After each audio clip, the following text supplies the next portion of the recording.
ओम शांति। दादी जानकी जी अपना अलौकिक अनुभव आगे इस प्रकार सुनाती हैं कि मैं बांधेली होने के कारण मैं अक्सर बीमार रहती थी। डॉक्टर ने पति से कहा कि बीमारी दूर होने के लिए इसको खुश रखना है, खुशी से ही इसकी बीमारी ठीक हो जाएगी। पति ने आकर मुझसे पूछा कि तुम क्या चाह क्या चाहिए तुम्हें? मैंने कहा मुझे जो चाहिए वह मुझे यहाँ नहीं मिलता। उसने पूछा क्या कराची चलोगी? मैंने कहा हाँ, कराची चलूंगी। उसने कहा ठीक है, लेकिन दादा के पास नहीं जाना है। मैंने कहा ठीक है, नहीं जाऊंगी, लेकिन कराची जरूर ले चलो। फिर मुझे मेरे लौकिक पिताजी के पास कराची ले गए। पिताजी ने नबल से कहा कि जब से तुम्हारे साथ उसकी शादी हुई तभी से वह दुखी है। तुम इसको घुमाओ, सैर कराओ, खुश रखो।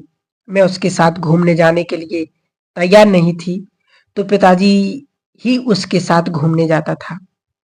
जब वे लोग घूमने जाते थे तब मैं बाबा के पास चली जाती थी। बाबा मुझे बहुत प्यार करता था। सभी बहनों ने भी मुझे बहुत प्यार दिया।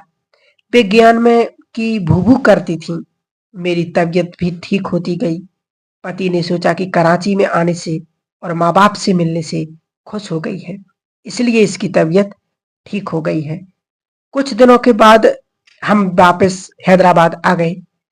तब तक पति को मेरे ऊपर थोड़ा विश्वास हो गया था कि अब यह ओम मंडली में नहीं जाएगी।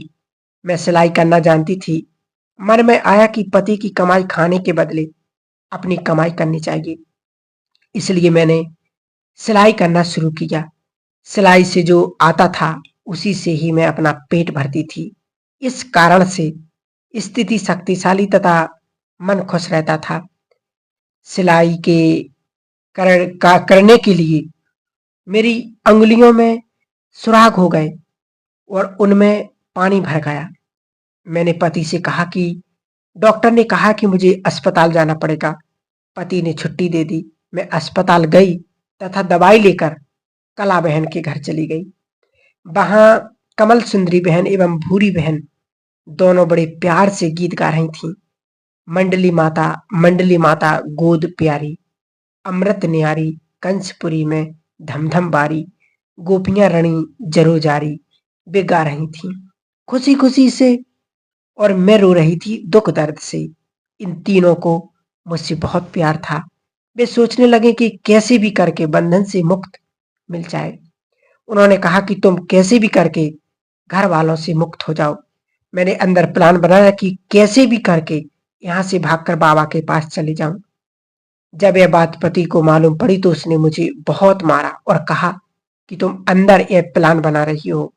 उस दिन से उसने कला बहन के पास जाने के लिए भी मना कर दिया। कुछ दिनों के बाद कराची से मेरे माता पिता कला बहन के पास आए। मैंने पति से कहा कि माँ बाप से मिलकर आती हूँ। उसने छुट्टी दे दी। उस रात ऐसा प्लान बनाया कि मुझे कोई देखे भी नहीं और मैं बाबा से मिलकर आ जाऊं। मैंने पिताजी को कहा मुझे बाबा के पास ले चलो।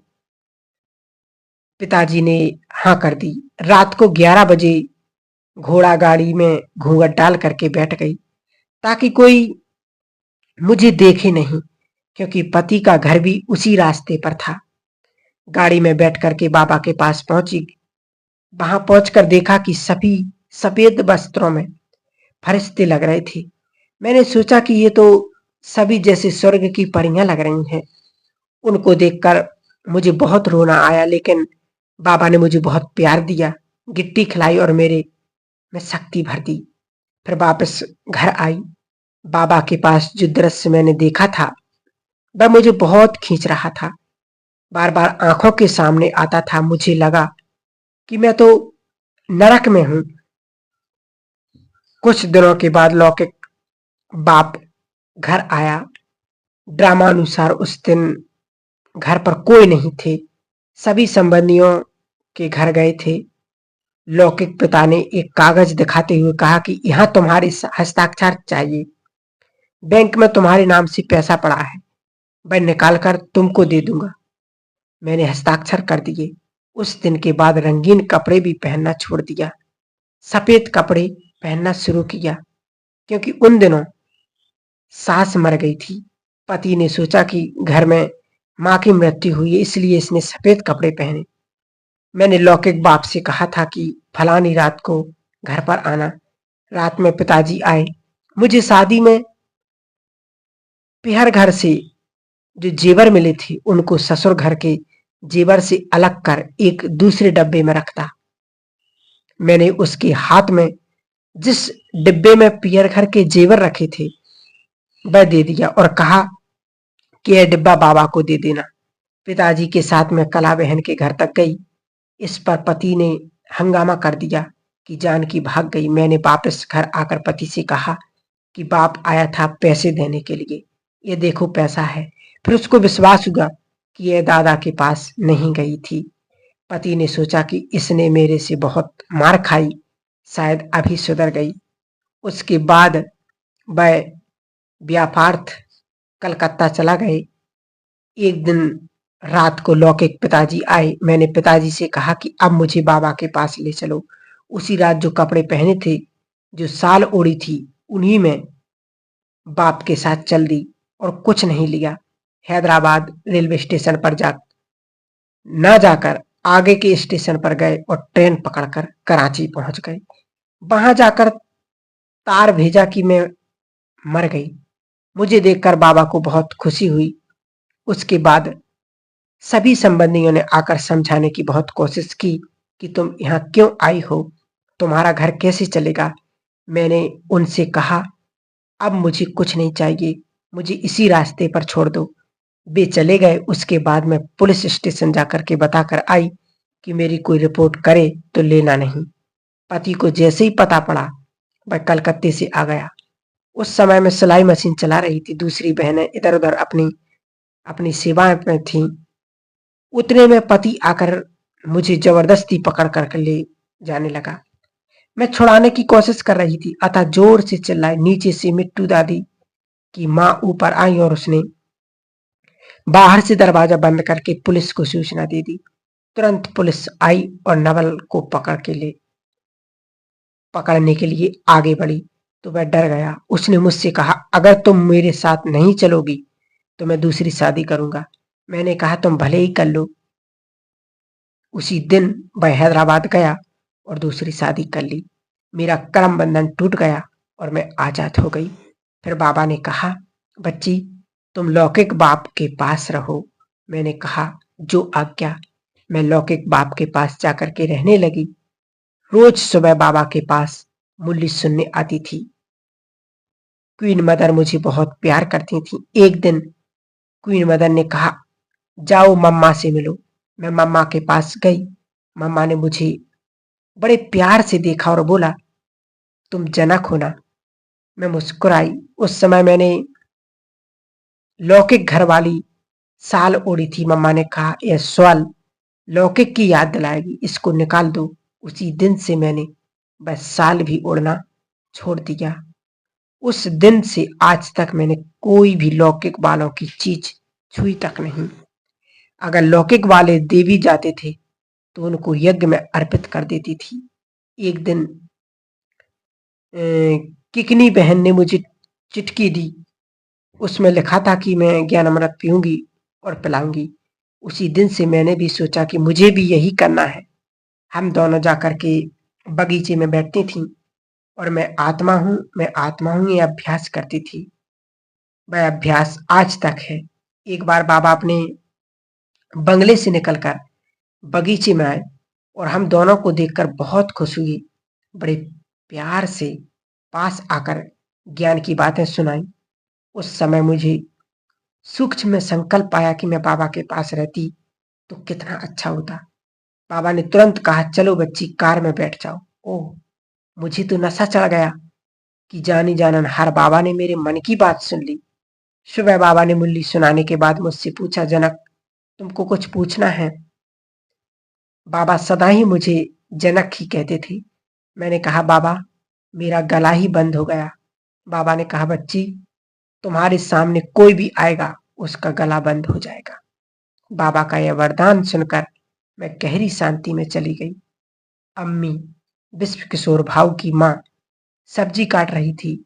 मैं भी जाकर उनके साथ सब्जी काटने लगी। उसने कहा जाओ बाबा ने सुबह जो मुरली सुनाई थी वह लिखो।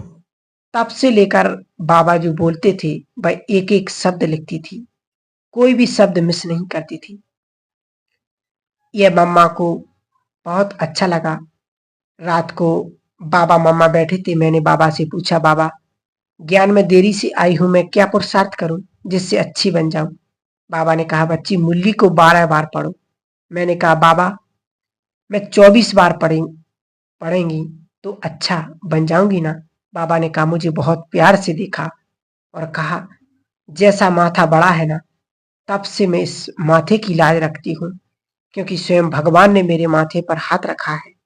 हमारी हिंदी टीचर आनंदी बहन थी, उसको योग करना बहुत अच्छा लगता था। उसका योग भी बहुत पावरफुल था। वह रोज हर एक के कमरे में जाकर के एक-एक बहन को योगयुक्त होकर दृष्टि देती थी, तो वे जैसे कि ध्यान में चली जाती थीं। मैंने आनंदी बहनी का और किकनी बहन का संग किया, क्योंकि बाबा की भी मुरली में कहते थे कि तुम्हारा संग ज्ञानी योगी के साथ होना चाहिए, खराब संग से सदा दूर रहना चाहिए। मैंने भी ऐसी ही बहनों का ही संग किया, जिन्होंने ज्ञान योग के अलावा कोई भी फालतू बात कभी नहीं की। इस बात को आज तक मैं ध्यान में रखती हूँ। देवी भवन के पास एक बांधेली अमोली माता रहती थी। उसका पति बहुत गुस्सा करने वाला था। वह अमोली माता को सत्संग में जाने नहीं देता था। उस पर कड़ा पहरा रखा था।